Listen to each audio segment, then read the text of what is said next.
Hello बच्चों, क्या हाल चाल, कैसे हो आप सभी लोग। बहुत बहुत बहुत ज्यादा वाला स्वागत है आप सभी लोग का एक बार फिर से आपके अपने यूजीसी नेट पीडब्ल्यू के चैनल पर। और आज हम बात करने वाले हैं हिंदी लिटरेचर के एक्सपेक्टेड कट ऑफ की। मैं फिर से बोल दूं, ये एक्सपेक्टेड कट ऑफ है, मैं आपको एग्जैक्ट कट ऑफ नहीं बता रहा हूं, लेकिन ये expected cut off exact cut off के आसपास ही रहने वाली है। अगर इतना सेफ स्कोर आप बनाकर चल रहे हो या इस सेफ स्कोर के आसपास हो तो आप चैन की सांस ले सकते हो, ठीक है। और अगर इससे थोड़ा सा ज्यादा दूर हो, मतलब नीचे की तरफ ज्यादा हो, तो आप नेक्स्ट सेशन के लिए अपनी तैयारी को फिर से रीपॉलिश कर सकते हो, यानी कि दोबारा से उसको शुरू कर सकते हो।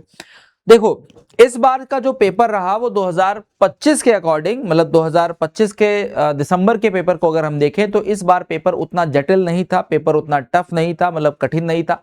पेपर में उस प्रकार के अतरंगी सवाल नहीं पूछे गए जो हम कर ही नहीं पा रहे थे। इस बार का जो पेपर रहा उसका अगर हम ट्रेंड की बात करें तो ये पेपर सरल से बढ़ा और मध्यम तक गया, कठिन तक नहीं पहुंचा। कठिन तक अगर मैं बोलूं तो कठिन के स्तर पर बहुत ज्यादा रहे होंगे, तो 7 से 8 या 10 सवाल अगर हम ले लें तो कठिन के तौर पर रहे होंगे। और ये भी कठिन के तौर पर नहीं थे, ये वो सवाल थे जो लक्षणा से पूछे गए, ये वो सवाल थे जो साहित्य शास्त्र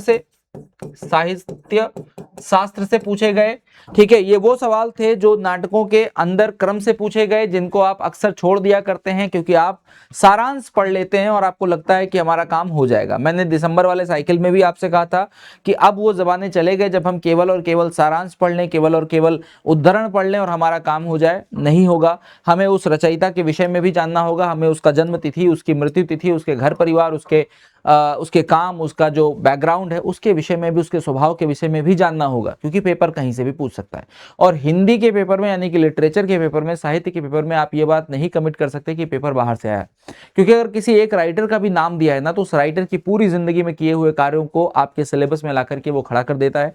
और यही एक हिंदी या अंग्रेजी के जो लिटरेचर वाले सब्जेक्ट है ना, उनकी एक कमी है, एक त्रुटि है जो हम कह सकते हैं, ठीक है। हालांकि उस पर हमें नहीं जाना है। इस बार का पेपर हमारे लिए अच्छा हुआ है। जितने बच्चे मुझसे मिले, मैं सेंटर पर भी था, स्कूल सेंटर्स पर भी गया था, तो मुझे बच्चे वहां भी मिले, उन्होंने बताया कि सर पेपर मीडियम लेवल में था, बहुत कठिन नहीं था। जिसने पढ़ रखा है उसका पेपर अच्छा हुआ है।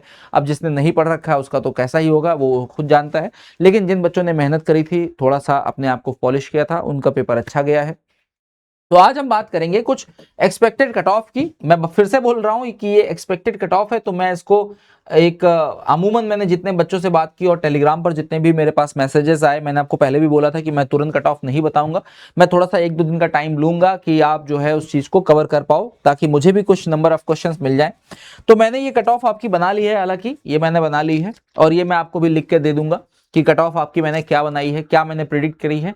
और पिछली बार की तरह, पिछली बार मैंने जो प्रिडिक्शन दी थी वो प्रिडिक्शन लगभग 4-5 सेक्शंस में बिल्कुल बराबर थी, एकदम एग्जैक्ट नंबर पे आई थी।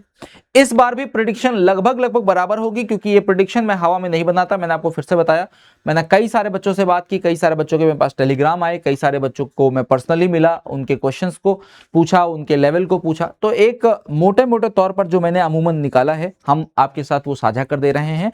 अगर आप इस स्कोर के आसपास हैं, मतलब 2-4 माइनस 2-4 प्लस में हैं, तो आपका काम आसानी से रहेगा। अगर आप ज्यादा हैं, जैसे 6-7 नंबर दूर हैं, 8 नंबर दूर हैं, तो थोड़ा सा चिंता का विषय है। तो देखिए, मैं इसे पहले 5 कैटेगरी में बांट देता हूं, जैसे हमारे यहां होता है। सबसे पहले जनरल आता है, जनरल के बाद ईडब्ल्यूएस, और जनरल, ईडब्ल्यूएस और ओबीसी में बहुत ज्यादा डिफरेंस नहीं आ रहा है इस बार, ठीक है। उसके बाद आती है एससी और उसके बाद आती है एसटी। जब हम पीएचडी करने जाते हैं या जब हम नेट देते हैं, तो नेट में हमारे पास 3 तरह के फॉर्म आते हैं। एक आता है ओनली पीएचडी का, एक आता है ओनली पीएचडी का, तो इसकी कट ऑफ अलग जाती है, ठीक है। एक हमारे पास आता है नेट का, ठीक है, और एक हमारे पास आता है जेआरएफ का, ठीक है। और मैक्सिमम जो चाह होती है वो किस चीज की होती है? मैक्सिमम हमारी चाह होती है कि सर हमारा पहली बार या दूसरी बार में जेआरएफ निकल जाए, जिससे हम अपनी पीएचडी कवर कर पाए, हमको जो राशि मिलने लगती है वो यहां से प्राप्त हो जाती है। तो सबसे पहले हम पीएचडी की बात कर लेते हैं, ओनली पीएचडी। जो बच्चे पहली बार अटेम्प्ट कर रहे हैं, जो बच्चे प्रथम बार अटेम्प्ट कर रहे हैं और जिनको पीएचडी में एडमिशन लेना है, वो इस पर बहुत ज्यादा फोकस करते हैं। जिनको केवल पीएचडी करनी है या नेट निकालना है, जो जेआरएफ से मतलब नहीं रखते, उनके लिए ये 2 कॉलम बहुत इंपॉर्टेंट होते हैं। तो अब मैंने जो अनुमान लगाया है कि भाई जनरल वाले बच्चों को यहां पर 74 से 76 नंबर, के आसपास, ये मैं बता रहा हूं according to number of questions, ठीक है। तो मैं उसके हिसाब से बता रहा हूं, इसमें आप क्या करेंगे, 2 से गुणा कर लेंगे। अगर आपको नंबर के हिसाब से चाहिए होगा तो आप इसमें 2 से गुणा कर लेंगे, आपका काम हो जाएगा, ठीक। इसके बाद अगर मैं ईडब्ल्यूएस की बात करूं तो 71 से लेकर के 73 नंबर आप यहां पर अगर ला रहे हो, इसके आसपास हो, +-2 मतलब +-2 में रखोगे तो आपका काम यहां पे हो जाएगा। ओबीसी की अगर मैं बात करूं तो 69 से लेकर के 71 के बीच में, एससी एसटी की बात करूं तो 68 से लेकर के 70 के बीच में, और एसटी की बात करूं तो लगभग 66 से लेकर के आप 68 या 59 तक चले जाओ, तो आपका ये ओनली पीएचडी वालों के लिए मेरे हिसाब से सटीक होने चाहिए, ठीक है। बाकी तो अब जब ओरिजिनल आपका कट ऑफ आएगा तभी पता चलेगा, लेकिन ये मेरे हिसाब से प्रेडिक्टेड सही है। इसको आप 2 से गुणा कर लेंगे तो आपका नंबर वाला जो आएगा +-2 वाला आ जाएगा। नेट वालों की बात करें तो यहां पर अगर आप 88 से लेकर के 92 के बीच में हैं, गुड। अगर यहां आप 84 से लेकर के 86 के बीच में हैं, बढ़िया है। उसके बाद अगर आप यहां पर 82 से लेकर के 84 के बीच में हैं, बढ़िया है।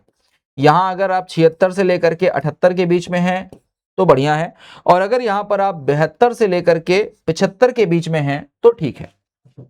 अब बात करते हैं जेआरएफ की। तो सर इस बार जेआरएफ कितने पर जा सकता है, इस बार जेआरएफ का मामला क्या हो सकता है, इस बार जेआरएफ के लिए हमको कितना सेफ स्कोर करना होगा।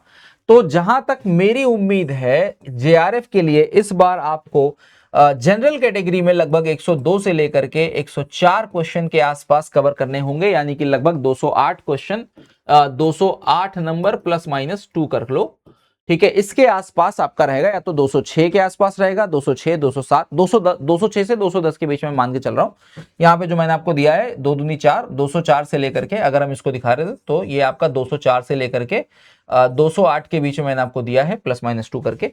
तो ये इस हिसाब से आपका नंबर निकल रहा है, ठीक है। उसके बाद अगर आप ईडब्ल्यूएस से जा रहे हो तो आपको बहुत ज्यादा तो फायदा नहीं मिलेगा, लेकिन ठीक ठाक फायदा आपको मिल जाएगा 97 से 98 के आसपास, या 99 आप मान लो, ठीक है, 99 क्वेश्चंस।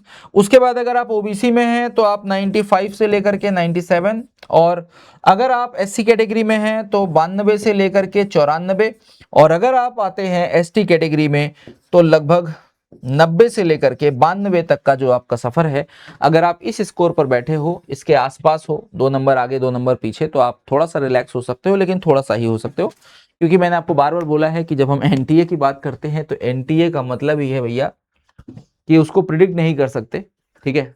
लेकिन पिछली बार मैंने जो प्रिडिक्शंस दी थी वो लगभग बराबर थी, लगभग इसी के आसपास आई थी, और इस बार भी मैं ये आपको हवाबाजी में नहीं दे रहा हूं, मैंने पूरी रिसर्च की है, पूरी चीजें देखी हैं, ठीक है। तो यहां तक आपको अगर आप आ रहे हो तो वेल एंड गुड है। मैं एक बार दोहरा देता हूं ये वाली जो आपकी जो कट ऑफ है, ठीक है।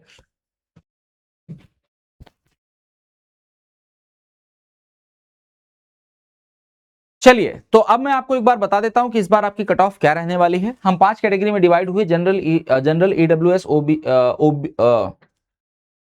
ओबीसी, ठीक है, यहां ओबीएस लिख दिया मैंने, ओबीसी, ठीक है, ओबीसी, उसके बाद एससी और एसटी। अब यहां पर आपके पास 3 कैटेगरी आती है, ओनली पीएचडी, नेट और जेआरएफ, और तीनों कैटेगरी आपकी अलग अलग क्वालिफाई होती है। जिस नंबर पे आप जैसे बढ़ते हो वैसे आपकी कैटेगरी बढ़ जाती है। पीएचडी के लिए अगर आप जा रहे हो तो आप जनरल में 74 से 76, ईडब्ल्यूएस में 71 से 73, ओबीसी में आप 69 से 71, 68 से 70 एससी के लिए, और एसटी के लिए 66 से 68। इसी तरह से जब आप नेट के लिए आ रहे हो तो 88 से लेकर 92, 84 से लेकर 86 ईडब्ल्यूएस में, ओबीसी में आपका 82 से लेकर के 84, और एससी में 76 से 78, और अगर हम एसटी की बात करें तो 72 से 75।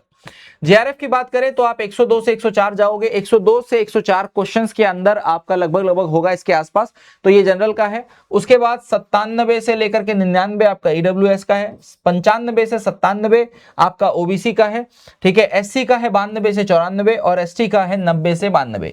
ये एक प्रेडिक्टेड आपका कट ऑफ है, नंबर ऑफ क्वेश्चंस के हिसाब से है। इसके अगर आपको नंबर देखने होंगे तो 2 से गुणा कर लीजिएगा, आपके नंबर आ जाएंगे। तो ये कट ऑफ्स आपको होप सो फायदा देंगी, आपके लिए काम आएंगी, ठीक है। और जैसे ही हमारी फाइनल कट ऑफ्स आएंगी तो हम उस पर भी कंपेयर करेंगे। Till then tata bye bye, thank you so much, जय हिंद, जय भारत।